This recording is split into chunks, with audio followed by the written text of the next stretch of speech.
Hey y'all, in today's video, I wanted to discuss my 23andMe ancestral DNA results. So I took this test about 10 years ago, and I'm not sure if I have to do it all over again in present day, if I would submit my DNA to organizations like 23andMe or Ancestry.com.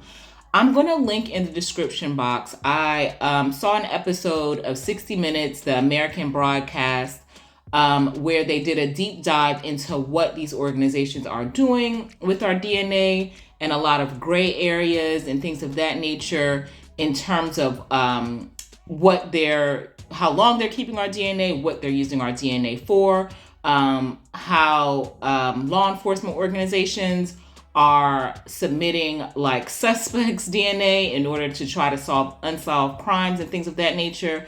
And while those things can be positive and benefit the greater good, that may not be the reason why I submitted my DNA to this organization. So if you have never done a DNA ancestral exam, I would suggest that you watch that episode of 60 Minutes or do your own further research in whatever organization that you find trustworthy that may have this sort of information out there.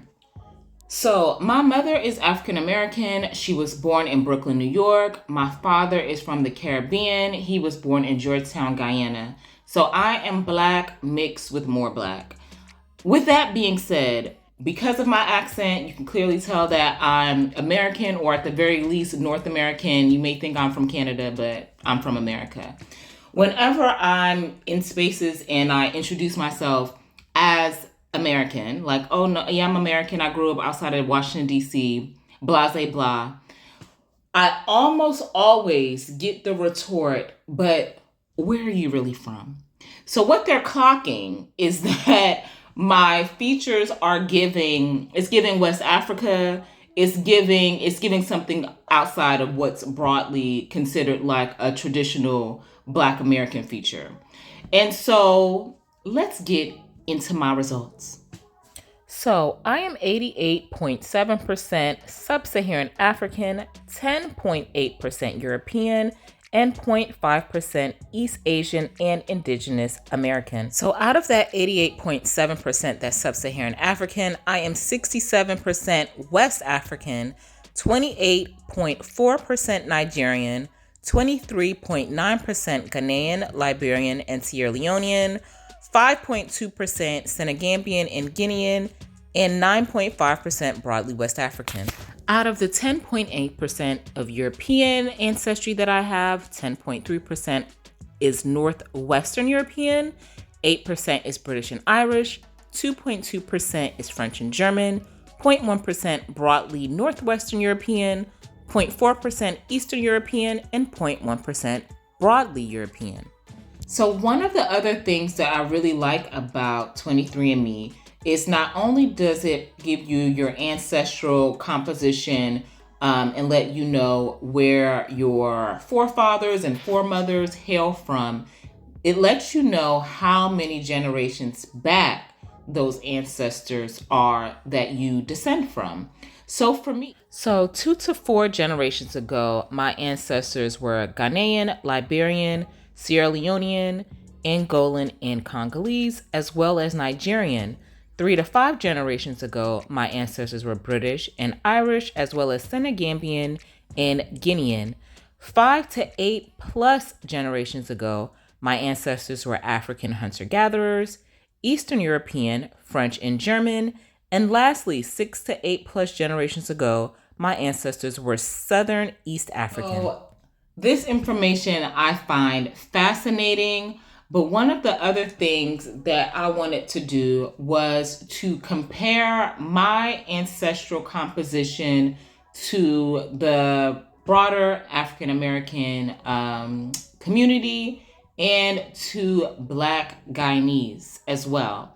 So I found some information on the NIH, National Institute of Health, that says, so according to this study, the African Americans that participated were 73.2% of African descent, 0.8% Native American, and 24% European. One of the other things I really liked about this study is that it broke down in the continental United States for the participants the mean African ancestry, that is the graph that's in the shades of purple. The mean European ancestry, that is the graph that is in burgundy. The Native American ancestry, that is in the shades of yellow. So you can see from this map, the southeastern region of the United States are where Black people have the highest percentage of African ancestry. The Native American graph, the highest percentage is in middle America and also on the West Coast. So this was fascinating. So unfortunately, I was not able to find a detailed study about the ancestral composition of Black Guyanese, the same way that I was able to find a study about African Americans. So I was not able to do a comparative study in the same way from my ancestral composition to those of the wider Black community in Guyana. Hopefully in the future, that's some information that I'll be able to find out so I can compare and contrast. But just for, learning is cool over here. We read, we research, we cite our sources, learning is cool. So just for, the sake of learning, I am going to share what I found about the general demographic and ancestral makeup of Guyana. So I got this chart from Encyclopedia Britannica, but I compared it to the information on the Embassy of Guyana's website. And it still holds true even though this is dated from 2012.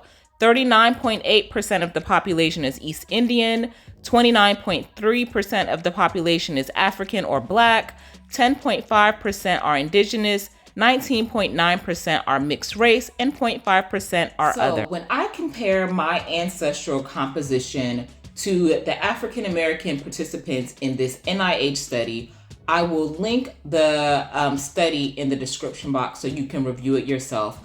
I have higher percentage of African ancestry, I have lower percentage of European ancestry, and I have lower percentage of Native American ancestry.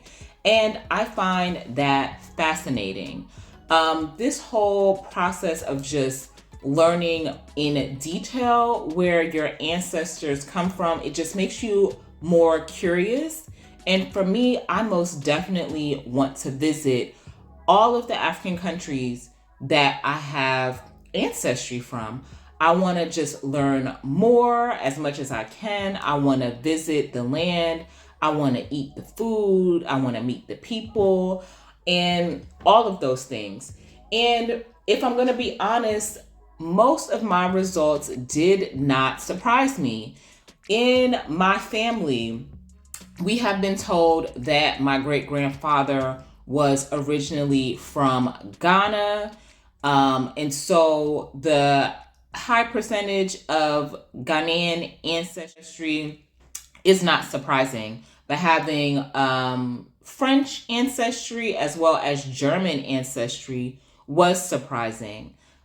So in closing, if you have done one of these ancestral DNA tests, were you surprised by your results? Let me know down in the comment section, and I will see y'all in my next video. Bye.